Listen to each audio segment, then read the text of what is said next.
I have this problem, and maybe you have it too. I buy a new art supply, I get it home, I open the box, and then I look at that first blank page and I close it right back up. It goes up on the shelf, waiting for the quote unquote right painting, waiting until I'm good enough to deserve it. And today I'm breaking that pattern. I've got some new watercolor supplies that I am dying to try, and instead of saving them up for something important, we are just gonna play today. So grab your own cheap watercolor journal, pull up a chair, and let's give ourselves permission to make a mess.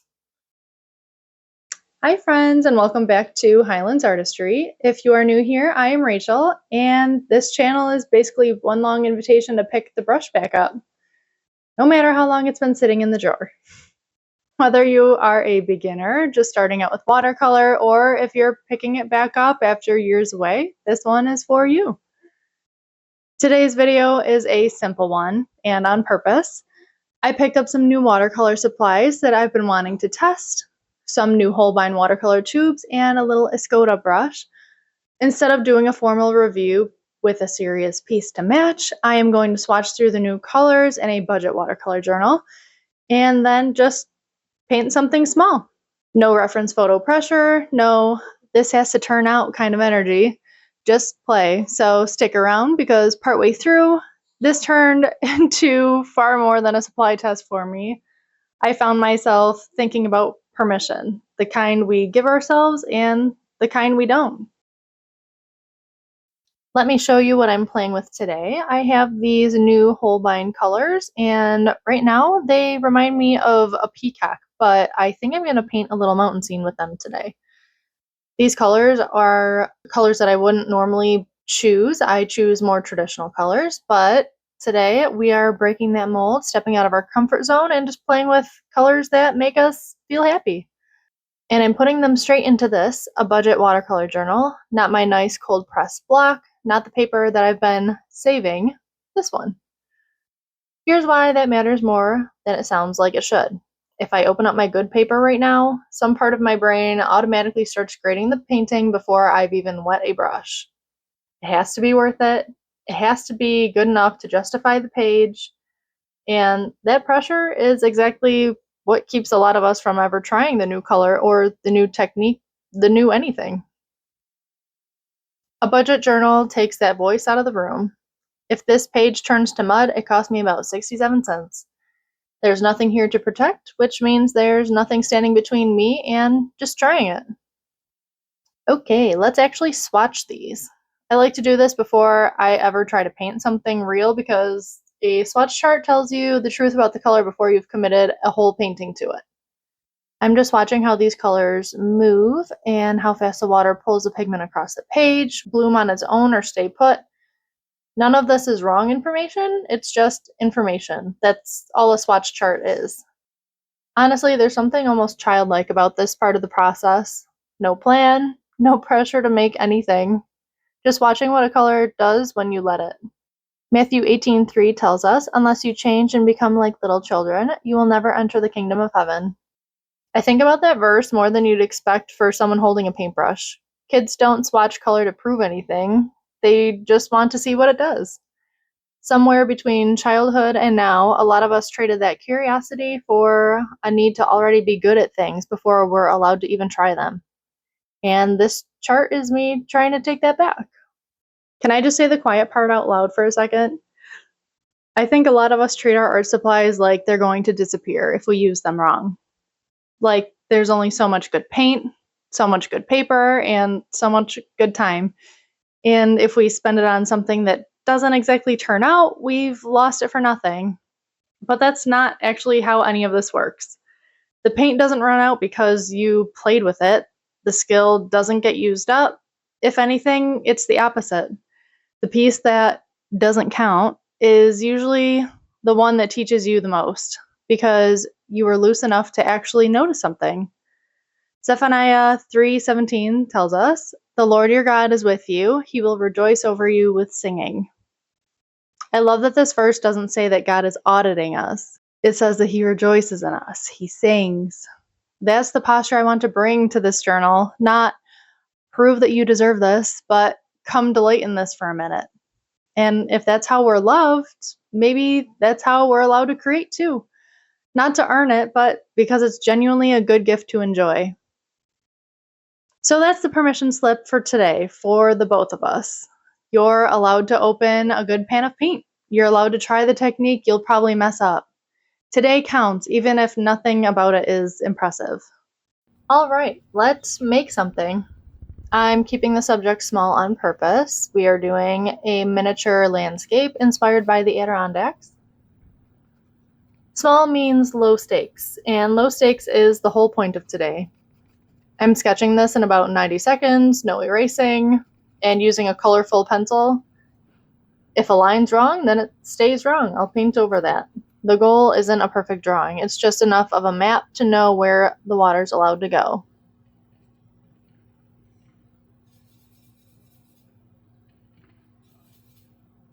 And I'm starting light. This is the one technical thing I'd ask you to remember from this whole video. You can always add more color, you cannot take it away. So when you're playing in a new journal, go in lighter than feels right and build up from there.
Now we build. Second layer, letting the first one dry just enough that I'm not fighting it.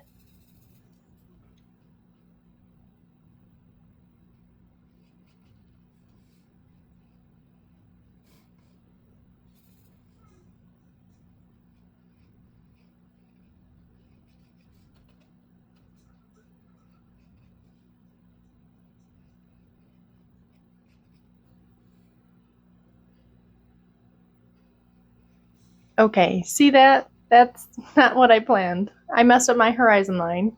It was supposed to keep it blank to look like that dusky light reflection. And a year ago in my good journal, I probably would have felt my stomach drop a little. But this is a play journal, so instead of panicking, I'm just going to sit with it for a second. Is that new horizon line actually bad, or is it just different than what I expected? I think this is where the budget journal earns its keep, because it turns out most of my favorite happy accidents happen exactly like this. I only ever find them when the fear of ruining something isn't in the room. Lamentations 3:22 through 23 says, "The steadfast love of the Lord never ceases. They are new every morning. Great is your faithfulness." I think about that verse almost every time watercolor does something I didn't ask it to do. Because the beautiful thing about this medium, and honestly about grace, is that you don't have to fix everything in one stroke. There's another layer coming. There's another morning coming. Today's little blip can just be today's blip. And tomorrow you get to respond to it with fresh eyes instead of yesterday's panic. So I'm not scrubbing this out. I'm going to lean into it and see where this new horizon line takes me.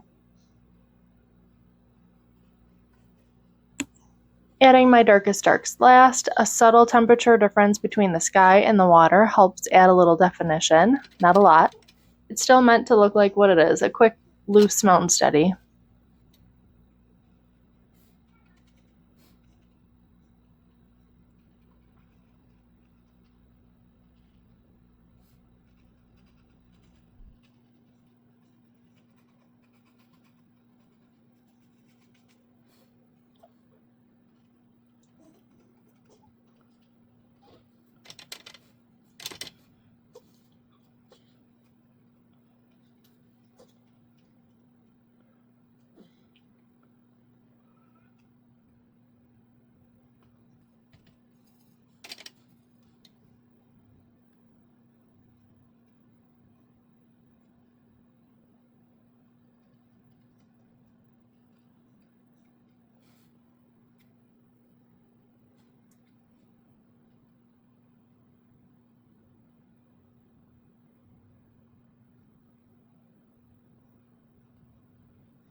While I finish up, let me give you the honest first impression on these Holbein paints, since that's really why we started this.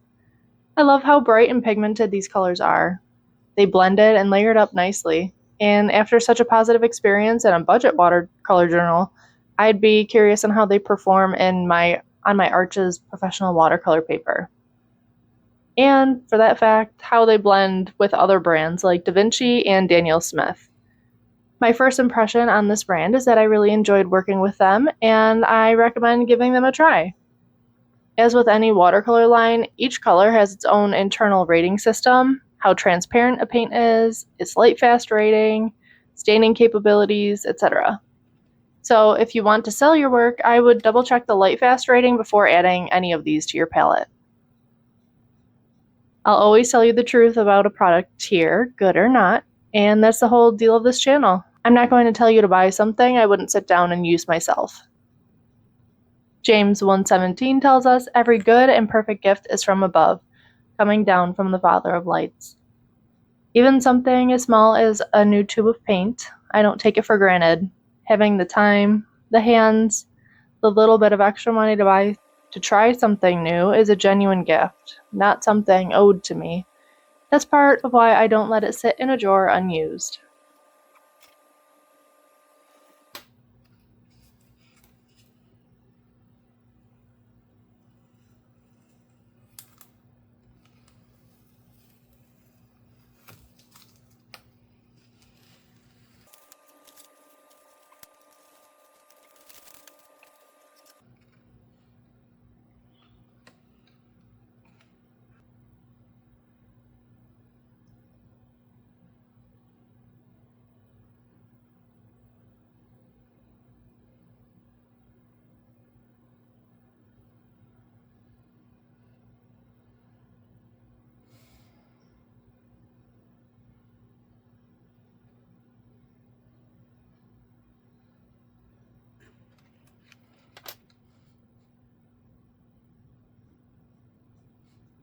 And here it is.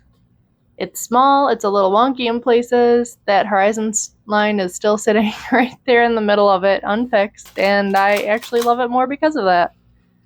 This isn't going in a frame, it's not going in the shop, it's just proof, for me, and hopefully for you, that a page doesn't have to be precious to be worth painting.